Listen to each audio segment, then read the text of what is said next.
Hi అండి. అందరూ ఎలా ఉన్నారు? బాగున్నారా? నేనైతే చాలా బాగున్నాను. మీరందరూ కూడా చాలా చాలా బాగుంటారని అనుకుంటున్నాను.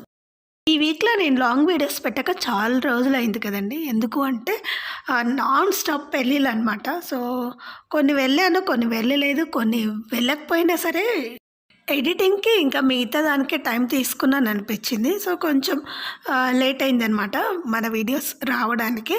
ఎవరైనా సరే మన వీడియోస్ ఫస్ట్ టైం చూస్తున్నట్లయితే ప్లీజ్ లైక్ చేయండి, షేర్ చేయండి. అలాగే సబ్స్క్రైబ్ చేయడం మాత్రం అస్సలు మర్చిపోకండి. నైట్ ఆరేసినటువంటి బట్టలున్నాయండి. అవన్నీ తెచ్చాను కిందికి. నైట్ ఎందుకు ఆరేస్తానంటే, రేపు నీళ్ళొస్తాయనంగా ఈరోజు నైట్ అన్నీ వాషింగ్ మిషన్‌లో ఏవైనా బట్టలు ఇంకా ఎక్స్‌ట్రా మిగిలితే అవన్నీ వేసేస్తాను. సో, వేసిన తర్వాత కొంచెం నీళ్ళు కాలే అవుతాయి గదా! మరి వచ్చే నీళ్ళన్నీ ఫిల్లప్ చేసుకోవచ్చనమాట. కొన్ని నీళ్ళు వేస్ట్ అయినా ఇబ్బంది పడాల్సొస్తుంది. అసలే ఎండాకాలం కదా! నీళ్ళు కూడా కాస్త తక్కువగానే వస్తాయి ఇక నుంచి ఇంకా. ఈరోజు నేను మార్నింగ్ టిఫిన్ పూరి చేస్తున్నా అనమాట. పూరీలోకి ముందుగా కర్రీ కావాలి కదా! సో, ఆ కర్రీ ఒక్క పూరీకే సరిపోకుండా అన్నంకు అలాగే నైట్ వరకు వచ్చేలాగా చేస్తున్నా అనమాట. సో, నేను ఒకటే పూరి కర్రీ అంటే పూరికే సరిపోయేలాగా చేయనండి. ఎందుకంటే నాకు మాటిమాటికి వర్క్ చేయాల్సొస్తుంది. అలా చేస్తే నేను ఒక్కదాన్ని కదా! సో, మొత్తం పని చేసుకునేలా కొంచెం చుక్కలు కనిపిస్తాయనమాట. అందుకోసమని కర్రీ నేను మూడింటికి వచ్చేలాగా సేమ్ టేస్ట్ కాకుండా దేంతో తిన్నా సరే సూపర్ టేస్ట్ ఉండేలాగా చేస్తాననమాట. అది కూడా చాలా సింపుల్‌గా. అది ఎలా చేయాలో మీకు చెప్తాను చూడండి. ఫస్ట్ ఉల్లిపాయలు, అలాగే ఆలుగడ్డలు బాగా కడిగి కట్ చేసి ఉప్పు నీళ్ళలో ఏసి పెట్టుకున్నాను. తర్వాత కొంచెం ఆయిలు బాండీలో వేసి తర్వాత అదే గిన్నె, బాండీ అన్నా అనుకోండి. సో, దాంట్లో తాలింపు గింజలేసి అవి చిటపటలాడిన తర్వాత మనం కోసి పెట్టుకున్నటువంటి బంగాళదుంపలు అలాగే ఉల్లిపాయలు వేసి అంటే వేగనక్కర్లేదు. సో, తర్వాత కొంచెం అల్లం వెల్లుల్లి పేస్ట్ దంచి పెట్టుకున్నాను. అదే దంచి పెట్టుకున్నాను. తర్వాత టొమాటోలు అన్నీ వేసిన తర్వాత పసుపు, కారం, ఉప్పు వేసి తర్వాత అన్నీ కలిపేసి టమాటాలు కూడా వేసాం కదా! సో, టమాటాలు వేసిన తర్వాత కాసేపు మూత పెట్టేస్తే మగ్గిపోతుందనమాట. బాగా ఆలుగడ్డ ఉడికి ఆయిల్ పైకి తేలుతూ ఉంది. ఇంక అయిపోయినట్టనమాట. ఇది ఇంకా దింపేయడమే. అంతే సింపుల్‌గా అండి. ఎక్కువసేపు టైం పట్టదు. దాన్ని అలా అన్నీ వేసేసి కాసేపు మీడియం కొద్దిసేపు సిమ్‌లో కాసేపు పెట్టేస్తే అయిపోతుందనమాట. ఇంక దాని దగ్గరే నిలవనక్కర్లేదు. అది అయ్యేలోపు ఈలోపు నేను వెళ్ళి పూరీలన్నీ ఒత్తుకొని వచ్చేసాననమాట. ఆ చిన్న స్టవ్ పైన పెట్టానండి. చిన్న స్టవ్ ఎంతకీ సరిగ్గా పనిచేయట్లేదు. అందుకని మళ్ళీ తీసి పెద్ద స్టవ్ పైన పెట్టాననమాట. సో, ఇప్పుడు చూడండి పూరీలు బాగా పొంగాయి. నేను పూరీకి పూరి పిండి కాకుండా గోధుమ పిండే యూజ్ చేస్తాననమాట. ఏ పిండితో యూజ్ చేసినా సరే పూరీలు బాగా పొంగుతాయి. నేనన్నీ ఇలా రుద్ది అలా కాల్చానండి. అన్నీ రుద్దుకొని వచ్చుకొని తర్వాత ప్లేట్‌లో పెట్టుకొని తర్వాత మెల్లగా వేస్తాననమాట. అలా చేసినా సరే అన్నీ ఈక్వల్‌గా పొంగుతాయి. సో, మనం ఇలా నూనెలో వేయగానే నూనె ముందు బాగా కాగాలండి. తర్వాత పూరి వేసేటప్పుడు కాస్త మీడియంలో పెట్టుకోవాలి. అప్పుడు పూరి వేసి పైన ఇలా నొక్కితే చాలు పొంగేస్తదనమాట. లేదనుకోండి నూనె పోసినా సరే పొంగేస్తుంది. చాలా ఈజీ పూరి చేయడం. అలాగా కొంచెం అంట్లు తోమడమే ఎక్కువగా ఉంటాయి. కానీ పూరి మాత్రం చాలా టేస్ట్‌గా ఉంటుంది. ఇంకేం చేస్తాం, కొన్ని టేస్ట్‌గా తినాలంటే కొన్ని తోమక తప్పదు అన్నట్టు ఇలా జరుగుతూ ఉంటుంది. నేను పూరి ఎక్కువగా చేయనండి. 2 వీక్స్ ఒకసారి లేదా 3 వీక్స్‌కి ఒకసారి, 1 మంత్‌కి ఒకసారి అలా చేస్తూ ఉంటాను. ఇందులోనే మీకు ఒక చిన్న టిప్ చెప్తానండి. మీకు అవసరమైతే యూజ్ చేసుకోవచ్చు. ఈ కర్రీని మొత్తం ఒక గిన్నెలోకి తీసేసుకొని కాస్త మిగిలిచ్చి కొంచెం మీరు పూరి కర్రీ కావాలి అనుకుంటే కొంచెం నీళ్ళల్లో శనగపిండి కలిపి మళ్ళీ కొంచెం ఇలా అనేస్తే అది పూరి కర్రీ కూడా రెడీ అనమాట. ఇది తిన్నా సూపర్‌గా ఉంటుంది. అన్నంలో కానీ, చపాతీలో కానీ ఇంకా దేంట్లో అయినా సరే. ఆఫ్టర్‌నూన్ నేను ఇలా పసుపు తెంపాను కదండీ! ఇంకా చాలా రోజుల నుండి తిరుగుతూనే ఉన్నా కదా! ఈరోజు కోవడానికి కుదిరింది. సో, ఈరోజు మొత్తం ఆఫ్టర్‌నూన్ నుండి ఈవినింగ్ వరకు నైట్ 6, 6:30, 7 వరకు అదే కోస్తూనే ఉన్నా అనమాట. దాదాపు 2.5 కిలోలు 3 ఉండొచ్చు అనుకుంటున్నాను నేను.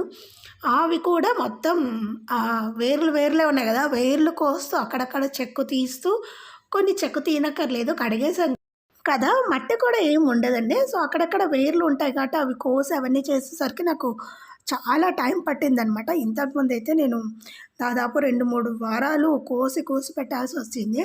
లాస్ట్ ఇయర్ పంట చాలా వచ్చింది కదా! ఆ పంటయితే నాకు చాలా ఉపయోగపడిందనమాట. ఈ ఇయర్ నేను అస్సలు పంట వేయలేదండి. ఆ వేయకపోయినా సరే అక్కడక్కడ మిగిలిపోయుంటాయి గదా! చిన్న చిన్న కొమ్ములు. ఆ చిన్న చిన్న కొమ్ములకి ఇంకొక పెద్ద పెద్ద కొమ్ములొచ్చేసాయనమాట. సో, నాకు ఈ 1 ఇయర్ మొత్తం ఈ పసుపు సరిపోతుంది. సో, కోసిన తర్వాత నేను ఎండలో పెట్టానండి. అది కూడా చూపిస్తాను. అంటే ఈ వీడియోలో చేయను. ఇంకా నెక్స్ట్ వీడియోలో యాడ్ చేస్తాననమాట. ఎందుకంటే నేను అవన్నీ కోసేసరికి చాలా లేట్ అయింది కాబట్టి నైట్ పెట్టలేము. పెట్టినా అవి నల్లగైపోతాయి.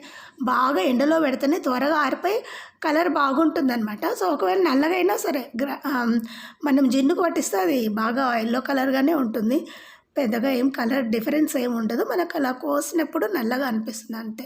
చూడండి నేను చాలా చిన్న చిన్న ముక్కలుగా కోసాను. ఎందుకంటే ఒకవేళ నేను జిన్నుకు పట్టుకోకపోయినా అనుకోండి, వాళ్ళు ఇంకా లావు లావు ఉన్నాయి చెయ్యము అంటారు ఒక్కొక్కసారి. అందుకని నేను వద్దులే ఎందుకొచ్చిందని ఇంకా సన్న సన్నగా కోసి అవన్నీ ఎండబెట్టేసాననమాట. సో, ఎండబెట్టేటప్పుడు మీకు మళ్ళీ వీడియో తీసి మళ్ళీ పెడతాను. చూడండి ఇంకొన్ని తీసి పెట్టాను పక్కకు. మరి వేద్దాం ఈ ఇయరు ఎందుకో ఊరికే వేస్ట్ అవుతుంది కదా! ఎలాగో వంకాయలు కూడా రావట్లేదు. సో, వేసినా కూడా వేస్ట్ అవి. అందుకని నీళ్ళు కూడా ఉండట్లేదు కదా! ఇవి వేసేస్తే మనకు నీళ్ళతో పెద్దగా అవసరం ఉండదు ఈ ఇయరు. అందుకని ఇవన్నీ వేసేద్దామని అక్కడక్కడ కొన్ని మాత్రమే తీసి పెట్టాను. ఇక్కడ బొడిపళ్ళు ఉన్నాయి చూడండి. అక్కడ మాత్రమే మనకు వేర్లొచ్చి ఇంకొక కొమ్ములు వస్తాయన్నమాట. సో, అందుకని మనం చిన్న చిన్నవి అవసరం లేదు అనుకునే పక్కకు తీసి పెట్టుకోవచ్చు. చాలా రోజుల తర్వాత నేను మళ్ళీ వాకింగ్ స్టార్ట్ చేశాను. దాదాపు 3, 4 మంత్స్ ఉంటుంది. నేను వాకింగ్ మానేసి అందుకనే ఇప్పుడు మళ్ళీ స్టార్ట్ చేశాననమాట. ఇప్పటికైతే 2 డేస్ అయింది నేను వెళ్ళడం. అంతే ఇంకా కంటిన్యూగా వెళ్దాము అనుకుంటున్నాను. ఎలాగో ఎండాకాలం కదా! కొంచెం మనకు డే ఎక్కువగా అనిపిస్తుంది కదా! 6 తర్వాత వెళ్తే 7, 7:30 వరకు మనకు కొంచెం ప్రాబ్లమ్‌గా ఉండదు. సో, డే కూడా ఎక్కువగా ఉంటుంది కాబట్టి టైం సేవ్ అవుతుందన్న ఉద్దేశంతో మళ్ళీ స్టార్ట్ చేశాను.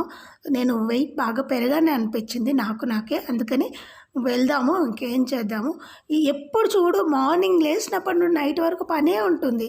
సో, మళ్ళీ వెళ్ళాలంటే అప్పుడు శక్తి సరిపోదు. అందుకే నేను వెళ్ళడం మానేశాను. ఇప్పుడు పర్లేదు కొంచెం కొంచెం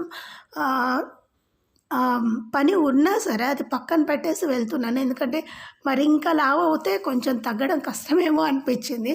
సో, మరీ లావేం పోలేదు నేను. సో, నా ఫీలింగ్ అలా ఉంటుంది. కొంచెం లావైనా సరే లావైపోతున్నా అనిపిస్తుంది. అందుకని అలా వాకింగ్ స్టార్ట్ చేశాననమాట. వస్తూ వస్తూ ఈరోజు మండే కదండీ! సో, మండే రోజు నేను అక్కడ నిమ్మకాయలవి తీసుకొచ్చాను.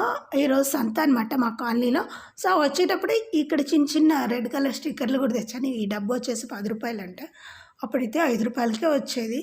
ఏమో కొంచెం కాస్ట్ ఏమో అనిపించింది. సరే పర్లేదు ఇంక ఇప్పుడుండే రేట్లకు అది కూడా పెరగొచ్చు అనిపించింది. వచ్చేటప్పుడు కాలీఫ్లవర్ కూడా పెద్దదిగా అనిపించింది.